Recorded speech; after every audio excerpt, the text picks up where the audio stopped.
할렐루야.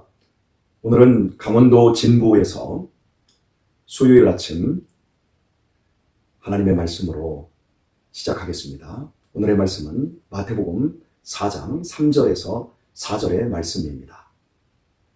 시험하는 자가 예수께 나와서 가로되 네가 만일 하나님의 아들이거든 명하여 이 돌들이 떡덩이가 되게 하라. 예수께서 대답하여 가라사대 기록되었으되 사람이 떡으로만 살 것이 아니요 하나님의 입으로 나오는 모든 말씀으로 살 것이니라 하였느니라 하시니. 아멘.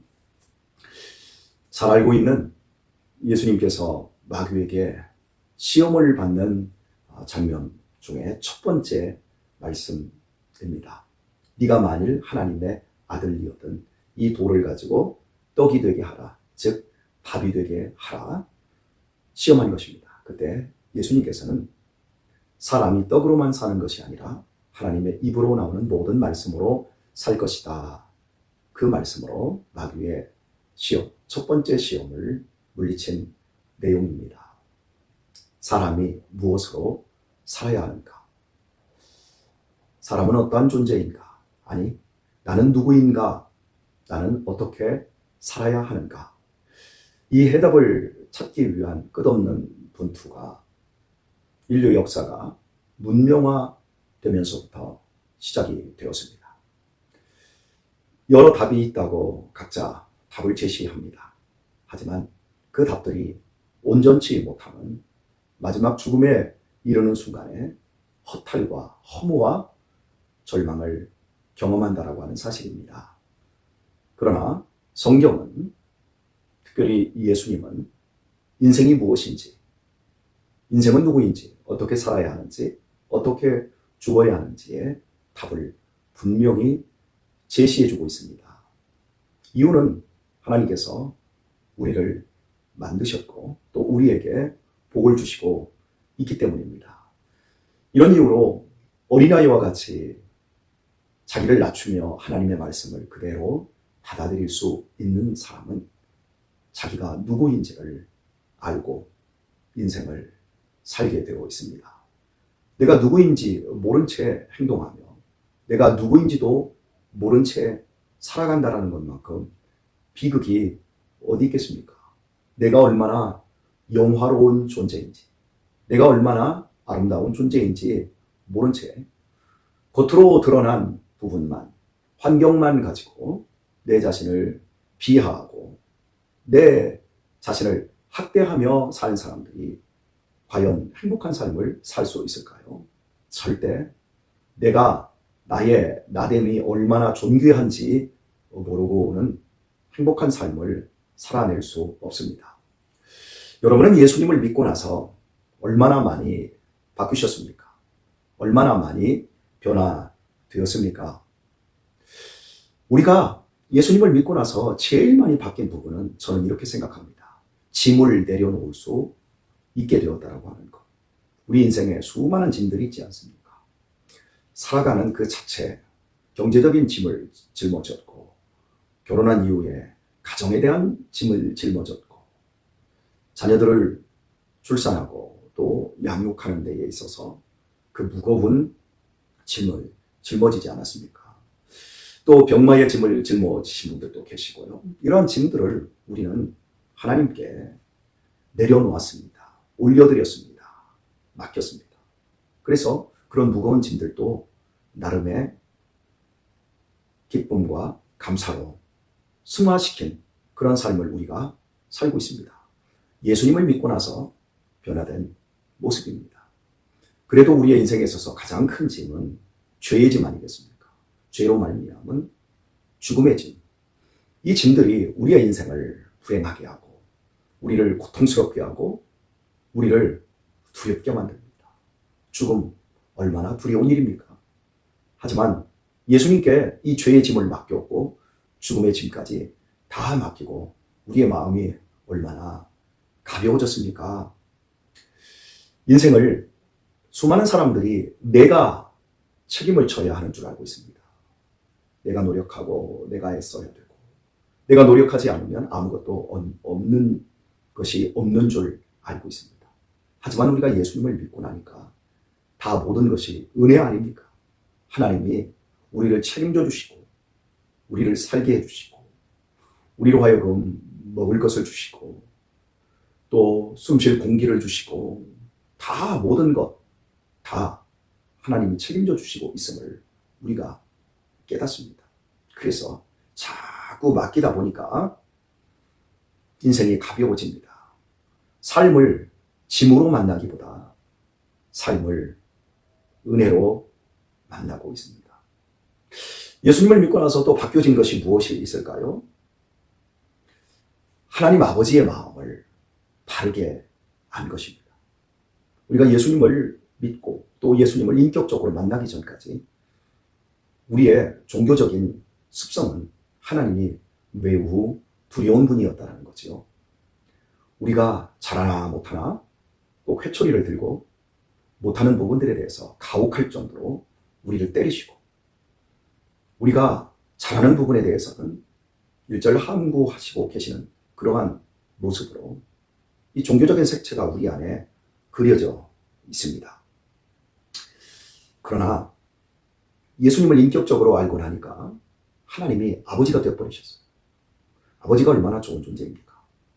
저는 아버지를 경험하지 못했고 또 새아버지를 통해서 여러 또 학대를 받아서 아버지에 대한 상이 별로 안 좋았는데 제가 제 아들들에게 주고 있는 또 딸에게 주고 있는 아버지의 사랑, 저는 우리 아이들에게 사랑을 주면서 야, 아버지가 이렇게 좋은 존재라면 우리 하나님이 얼마나 나를 사랑하고 나에게 좋은 것을 주기를 원할까, 이런 생각을 합니다. 우리 하영이가 또 우리 유신이가 좀 제법 크지 않았습니까? 가끔씩 뭐 돈이 필요할 때가 있어요. 자기들 스스로가 용돈을 모으고 또 알바를 해서 열심히 살아가지만 어떤 때는 좀 모자랄 때가 있습니다. 그럴 때 아버지한테 아버지 좀 이만큼 주시면 안 되겠습니까? 라고 저에게 얘기하면 제가 원하는 것보다 2배, 3배, 4배를 줍니다. 그러면 우리 아들, 딸이 깜짝 놀랍니다. 아버지 이렇게 많이 필요치 않은데요? 이것만 주시면 되는데요? 그래요? 그리고 어떤 때는 아버지 제가 지금 통장에서 어디로 돈을 붙여야 되는데 통장에 돈이 없어요. 아버지 조금만 넣어주세요. 빌려주세요. 그러면 제가 갚을게요. 그래. 그럼 제가 또 넣어줍니다. 그리고 나서 저한테 그걸 갚으려고 해요. 그러면 되었다라고 해요. 아버지의 넉넉함이 뭔 줄을 제가 깨달으면서 하나님이 나를 얼마나 사랑하시는지, 이거보다 더 나를 사랑하시지. 그래서 하나님이 우리들에게 기도하라, 구하라, 찾으라 그러지 않습니까? 악한 자라도 자식에게 좋은 것을 주기를 원하지 않느냐. 생선 달라고 하는데 뱀을 줄 나쁜 아버지는 단 한 사람도 없지 않느냐. 그래서 자꾸 기도하게 되는 것 같아요. 기도하면 하나님이 응답해 주시는 것을 확실하지만 그것보다도 내가 기도하는 것보다 더 많이 주시고 더 좋은 것을 주신단 말이에요. 저는 기도를 마칠 때 항상 그 끝에서 하나님, 구하지 못한 것도 제가 알지 못해서 오늘 찾지 못한 것도 하나님이 다 주시는 하루가 되는 줄 압니다. 감사합니다. 고맙습니다. 이렇게 기도하게 되어집니다. 하나님을 아버지로 알았다라는 것만큼 이 좋은 것이 없는 것 같아요. 예수님을 믿고 나서 또 알게 되어진 것, 그것은 나의 가는 길을 알게 된 거지요. 우리들은 하나님 아버지를 떠나와 있어요. 그리고 지금 하나님 아버지 집을 찾아서 가고 있는 중이에요. 하나님의 집을 이미 찾았어요. 그런데 아직 멀리 있어요. 그래서 지금 하나님의 집을 향해서 날마다 가고 있어요. 사람들은 단순히 우리가 늙어가고 있고 결국 죽어가고 있다고 생각을 합니다. 하나님 아버지가 없는 사람들의 비극입니다. 영적인 고아들의 불행입니다. 그러나 우리는 늙어가고 있는 것, 또 많은 연약함들이 세상의 것들 자꾸 버리면서 하나님 아버지의 나라에 가는 그날을 잘 준비하고 있는 거죠. 제가 여러 나라를 돌아보고 왔습니다. 또 함께 여러 나라를 갔던 목사님들, 그분들과 함께 꼭 인천공항에 도착하면 제일 먼저 하는 말이 이겁니다. 그래도 우리 대한민국이 좋다. 인천공항이 좋다. 대한민국의 음식이 좋다. 이런 말을 해요. 우리만 그런가요? 여러분들도 그렇지 않습니까? 우리 딸과 유신이가 한 3주 전에 일본에 다녀와서 제일 먼저 저녁에 밥을 먹으면서 하는 말, 우리나라가 제일 좋아요. 예, 거의 모든 사람들이 다 우리나라가 좋다 그럴 겁니다. 그렇습니다. 아버지의 나라가 좋습니다. 나이가 먹어갈수록 그 나라가 그리워지고 그 나라를 더욱 소망합니다. 우리가 예수님을 믿고 나서 사람의 길이 뭔 줄을 알게 된 거예요. 하나님의 아들이면 이 돌 가지고 떡덩이가 되게 알아. 여러분, 우리의 인생 이 땅에서 정말 돌 같은, 우리 주변에 다 돌짝 같은 것밖에 없는 거예요. 다 척박한 거예요.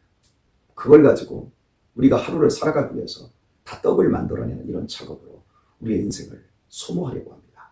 그런데 하나님께서는 그 아들을 통해서 말씀하고 있습니다. 하나님의 아들, 즉 참된 사람은 떡으로 사는 것이 아니라 하나님의 입으로 나오는 모든 말씀으로 사는 것이다.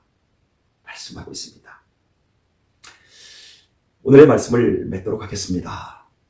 예수님을 믿고 나서 제 인생에서 제일 많이 바뀐 것, 그것은 마음이고 또 제 인생의 삶의 자세이고 또 내가 어떻게 살아야 되는지를 분명히 알게 되었다는 겁니다. 이 모든 것을 구체적으로 어디에서 알게 되었나요? 교회를 통해서 알게 되었습니다. 교회에서 알게 되었습니다. 저는 제 인생에 있어서 한 10대 사건이 있었나? 10대 사건을 한번 줄여봐라 그러면 첫 번째, 두 번째 자리에 저는 제가 교회를 만난 것이다 라고 이야기합니다. 그리고 아내를 만난 것이다. 이렇게 얘기하는데 이게 앞뒤 잠깐 바뀔 수는 있어도 거의 대동소이할 정도로 앞에놓습니다. 싸우는 공동체, 증오하는 공동체가 아니라 나를 피로하게 하는 공동체가 아니라 행복한 공동체를 만나게 했다라는 것. 이것이 제 인생을 구체적으로 예수님 믿고 나서 변화되게 한 원동력입니다. 교회라고 하는 환경을 한번 보십시오. 우리 지금 송판 장로교회 이 생태계를 한번 보십시오. 어른 세대들이 후배들을 위해서 좋은 걸음의 역할들을 합니다. 우리 젊은 세대들이 언행일치하는 우리 어른 세대들의 아름다운 신앙의 모습을 보고 우리도 저 나이가 되었을 때 과연 저렇게 살아갈 수 있을까 하며 그걸 기도의 제목으로 가지고 있는 이런 모습. 서로 경쟁하지 않습니다. 서로 시기하지 않습니다. 지지해주고 격려해주고 서로를 받아주고 서로를 품어주고 정말 아름다운 이 공동체를 우리가 일구고 있고 이런 공동체를 만났다는 사실 얼마나 멋진 일입니까? 결국에 마지막에 남는 것은 교회 공동체에서 만난 사람들만 남습니다. 우리가 죽음에 직면하게 되면 교회 사람들이 가서 예배하고 함께 그 끝까지 가주는 장면을 보게 됩니다. 그래서 우리가 장례를 치르다 보면 다들 고백하는 게 이제 장례 치르면 사람이 없어. 그런데 교인밖에 없어. 교인들밖에 없어. 이런 이야기를 합니다. 그렇습니다. 우리가 만난 이 공동체는 회사에서 만난, 사업체에서 만난, 술친구로 만난 사람들과는 근본적으로 다릅니다. 마지막까지 함께 갑니다. 물론 영적으로 마지막까지만 함께 가는 것이 아니라 마지막을 넘어 이 세상에서는 죽음이지만 죽음은 저 영원한 세상에 들어가는 출입문 아닙니까? 그러면 우리는 죽음을 넘어 영원히 함께하는 사람들입니다. 그러므로 제가 여러분에게 권면드립니다. 셀 모임을 잘 하셔야 합니다. 혼자만 독불장군으로 교회 다니시면 안 되고요. 잘 섞여야 됩니다. 빨리빨리 여러분 주변의 사람들과 잘 섞여 주십시오. 사람들이 밥을 사주면 밥도 잘 얻어 먹으시고 또 여러분들도 밥을 잘 사십시오. 한쪽 편에서만 일방적으로 밥을 사는 것을 방조하지 마시고 함께 밥도 사고 차도 사고 함께 나누고 좋은 곳에 함께 놀러도 가시고 즐겁고 행복한 시간들을 보내시기를 바랍니다. 그렇게 여러분들이 살게 되면 삶이 달라집니다. 감사가 생기고요. 찬송하게 되어지고요. 삶은 안정적으로 변하고요. 그리고 여러분의 감정 처리가 훨씬 부드러워집니다. 지금 예수님을 믿고 난 이후 여러분 우리 교회에서 우리 신앙생활 하면서 여러분들이 부드러워지지 않았습니까? 얼마나 온유해진 쪽으로 여러분이 가고 있는 것을 스스로가 느끼고 있지 않습니까? 전부 달라집니다. 마지막에는 모든 게 다 달라집니다. 사랑하는 교회 여러분, 오늘 이 하루도 나는 돌 가지고 떡 만드는 사람이 아니라 하나님의 말씀으로 순종하며 사는 하나님의 자녀이고, 나는 나를 알았고 아버지를 알았고 교회 안에는 성부, 성자, 성령 하나님이 계셔서 아버지로서 우리에게 사랑을 주시고, 예수님은 우리에게 든든한 삶의 주인이 되어주시고, 성령님은 나를 우리의 내면에서부터 일깨워 나를 변화시키고 계시고, 우리에게 좋은 믿음의 지지자들, 동료들이 있어서 서로 보다듬어주고 기도해주고 있다라고 하는 그 사실을 기억하시고, 이 멀리 강원도에서도 여러분과 말씀을 나누기 위해서 이 새벽에도 이렇게 설교하고 있는 목사가 있다는 걸 기억하시고, 우리 마지막 날에 천국으로 이사한다는 비전도 기억하시고, 이 하루도 행복한 하루를 승리하며 살아내시기를 예수님의 이름으로 축원합니다.